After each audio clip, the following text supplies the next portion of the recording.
Shalom, my name is Joseph Shulam, and we are continuing with Brad TV to go through the 5 books of Moses according to the reading schedule of all the synagogues in the world on the Sabbath day.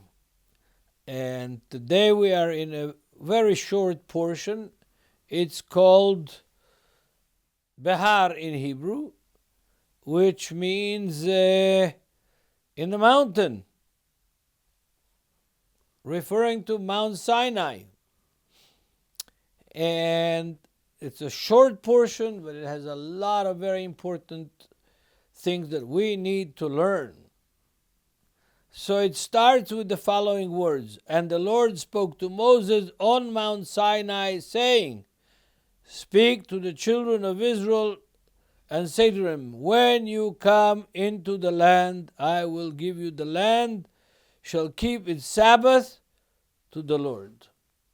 This phrase, when you come into the land, is a formula. It's a formula that in the book of Leviticus appears several times. It appears in chapter 7, verse 38. I'm going to see it here in Hebrew. And God commanded Moses in Mount Sinai, again, like the same situation as this, and commanded him, command the children of Israel to offer their sacrifices to the Lord in the Sinai desert. It appears again in chapter 25, we're there now, and then in the next chapter, chapter 26, it appears again. These are the laws and the judgments and the instructions that God gave between him and the children of Israel in Mount Sinai. And again it appears. These are in chapter 27, verse 34.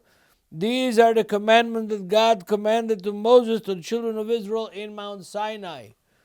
This idea is that when God commands at the location, Mount Sinai, is connected with the promise of God of bringing the children of Israel back to the land that God gave to Abraham and to Isaac and to Jacob as an eternal possession.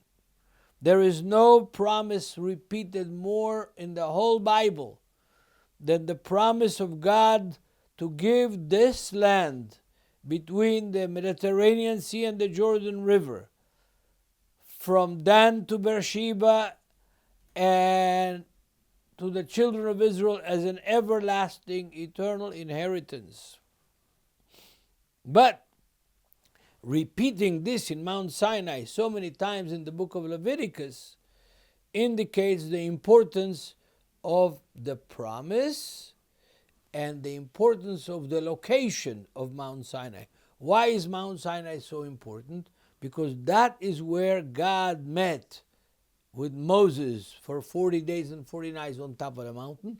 But this is also in chapter 20 of the book of Exodus, the place that God met with the children of Israel, and everybody heard the voice of God speak the 10 commandments from Mount Sinai and the law that Moses brought down from Mount Sinai. So the location is important for the authority of God's commands. That's when all of Israel heard his voice. And everybody understood his voice in the language that they were understanding, just like in the book of Acts. We spoke about this earlier when we talked about Exodus chapter 20. And now this very interesting, curious thing that happens. We know that in the book of Exodus, already in the book of Genesis chapter 2, God commanded to sanctify the Sabbath day, the 7th day. And in the book of Exodus, more than one time, that command appears. But now, in a very strange way, it appears again. 6 years you shall sow your field, and 6 years you shall prune your vineyards, and gather its fruit. But in the 7th year there shall be a Sabbath of solemn rest for the land. a Sabbath of the Lord. You shall neither sow your field nor prune your vineyards on that 7th year. That's a strange thing. For most Christians, it's a very strange thing. We're not only commanded for the human beings to rest, your servants, your maidservants, your children, your farm animals, they all get to rest on the Sabbath day. The 7th day. The way God rested on the 7th day after the 6 days of creation in the book of Genesis. But now the land. What are we talking about? We're talking about the dirt, the mud, the field. That's what we're talking about. You would think, wow, the land doesn't need any rest. And the trees don't need any rest. No. According to God's word, they need rest. And if you talk to farmers that know what they're doing, they will tell you, yes, you have to let the land rest. Today we use all kinds of synthetic fertilizers and chemicals and hormones to make the plants give more yield and give more fruit to the trees. But natural, no. What you suck out of the land by overplanting it, by working it, will not return unless you let the land rest. And God said, you will plant 6 years, and on the 7th year, you will let the land rest. Yes, the land needs rest, and modern agriculture and agricultural experts will tell you that the land needs rest. Especially without all the synthetic chemical fertilizers that people put into the land these days to make the crops bigger. But how could you let the land rest and there's no refrigeration? There's no way to keep the crops from rotting. And where are you going to get the food for that 1 year? Actually more than 1 year, because if the land rests a year, then it'll take several months to plant it again, to plow it again, to turn it over again, and until it ripens again, it'll be at least 1.5 years, if not closer to 2 years. But you see, God took provision. God took provision of this situation. And He says, you will work the land 6 years and let it rest 7th year. But in the 6th year, I will give you enough crops, enough food to carry you over the 1 year of the sabbatical year, and then for another year after the sabbatical year, and then only on the 3rd year you will be able to really enjoy the plenty and the beautiful crops that the land will yield. It's a miracle. This miracle that God is going to give you on the 6th year enough crops to feed you during the sabbatical year in which you will not farm, and to continue feeding you until you plant and replant and replow and re-prepare the land, and until the crops next year grow. What does that teach us? A very, very important principle, that when God tells you to do something, and you out of a sincere heart and true faith do it, He will provide your needs. He's not going to ask you to do something that will damage your health or the health of your family and your children and make you starve. A year is a long time. No, God is going to provide enough so you fill your storehouses, So you feel you don't have no refrigerators, but your underground preservation places for fruit, for potato. Well, there's no potatoes. Potatoes came from America, but for onions and leeks and agricultural products under the ground in a cold storage. Yes, God will provide you all of these things because He's not going to ask you to do something that will damage either your health or the health of your family, or for that matter, if I say in modern terms, your bank account. He knows what His commands are about. He knows what He's doing. And this law, it's called in Hebrew Shemitah, in which you let the land strike, not being used for a year. Not being plowed, not being planted, not being harvested, a year. And then you will have enough food. God will provide for you enough food for another year until you plow and you sow and you reap the crops. Yes, when we are about to do God's work, and He asks you to sacrifice, He asks you to give up certain human pleasures because He's sending you to somewhere in the Gobi Desert or in the middle of the Sahara, away from your family, and to preach the gospel to some tribe. God will provide. If you do His will, He will do your will. And if He tells you, let the land lay fallow for a year, He also says, I will give you enough food on the 6th year to tide you over till you have a chance to work the land and reap the crops and enjoy them. This principle of the sabbatical year for the land is a very, very big principle. Very important principle for us as disciples of Yeshua. What is it important about? It's important about this, dear brothers and sisters, that when we are doing God's work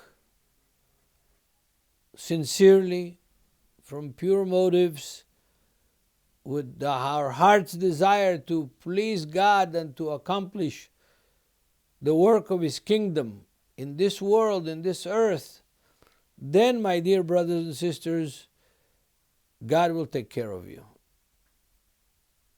Take care of you and your family and your needs. He's not going to send you somewhere that you're going to damage your health and the health of your family. He's going to provide for you your needs so that you can continue for many more years to do His work in His will. So that is the first part of our Torah portion from chapter 25 of Leviticus. I'm going to read you verse 6. And the Sabbath produce of the land shall be food for you, your male, your female servants, your hired men, the strangers who dwell with you, for your livestock, for the beasts that are in your land, and its produce shall be for food.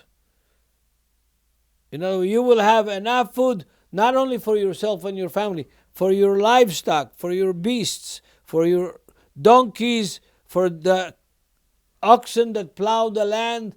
You will have enough food. The land will produce enough food to provide for your enterprise, for your farm, everything you need in order to live. And the 7th year at the end of the Shemitah, of the end of that 7th year,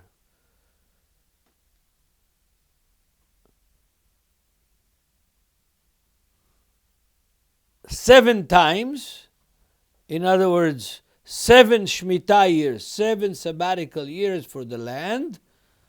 The 49th year will be 7 times 7, but on the 50th year it'll be a year of Jubilee. Notice, the world was created in 7 days. The first verse of the Bible in the Hebrew language is 7 words. This unit 7 is an indication of earthly perfection. Earthly things under the control of the Creator Himself, including the land. And so when you have 7 times 7 sabbatical years, you have the year of Jubilee. And the year of Jubilee is a very, very important year. It starts when you proclaim the Jubilee with trumpets.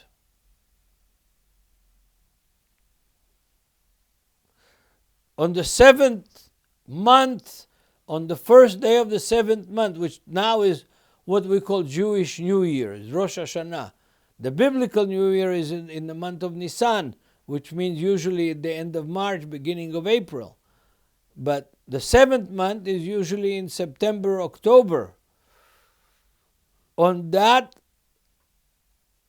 Jubilee, after 7 times 7 sabbatical years, you will have a Jubilee. What does it mean? It'll be a year of liberty, not only for the land, but for your slaves and for the debtors and for all the things that are not given to you by God as your private inheritance. Debts will be forgiven. If you sold the land that God gave you, the land in the land of Canaan, your tribal, your family inheritance, because you were in debt, it will return to you at the sabbatical year. In the year of Jubilee, the property will return to you. Your slaves will be free. Your Hebrew slaves will be free. And the original order of God's division of the land will return in its place. That's how it should be. That's how God designed it to be. But we have been in exile for 2,000 years and we're returning to the land, and our process of return is not finished. And also our restoration of the biblical order of things has not been restored yet. Maybe it will be, and God willing, it should be soon. For it is the Jubilee, it shall be holy to you. You shall eat its produce from the field. In this Jubilee, each you shall return to his possession, to his inheritance, to the land that God gave him when they divided the land by lots in the days of Joshua. After they entered the land of Canaan, crossed the Jordan, came to the land, they did cast lots, and the tribal inheritances were by lot from God, by the mouth of God, it says. So in that year of Jubilee, every land will be restored to its original owners. Very powerful thing. And here I want to summarize the principle. The principles are here. Number one, when God tells you to do something, He will provide you with the means to do it. He is not going to tell you to do something that there's no way that you can do it alone. He will provide you with the means to do it. And if it has to be miraculously provisioned, He will do it. He's not going to ask you to do something that you can't do. He's not going to give you a command that you can't keep. He might give you a command that you think you can't keep, but if you do dedicated work and you do your best, you will keep it, and God will give you the means to do it and the reward for doing it. This is the principle of the Shemitah, of the sabbatical year. One more thing that we have in this portion. It's a very famous statement, rabbinical statement, but very famous. Is what does Mount Sinai have to do with the sabbatical year, with the Shemitah? These children of Israel arrived in Mount Sinai 2 months after they left Egypt. They encamped in Mount Sinai 2 years.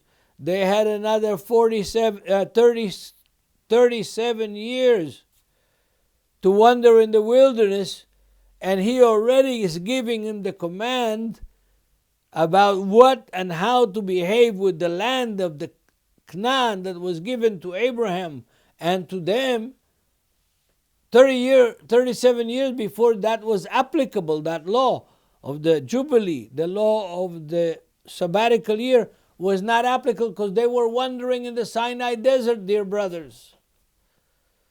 And the rabbis rightly ask this question: what does Mount Sinai have to do with the sabbatical year, with the Shemitah? Here is the answer. God is not leaving things to the last minute. He is giving us warnings, instructions, teachings, leadership that prepares us for what is to come. You can't keep these commandments from today to tomorrow. This is something you need to prepare for.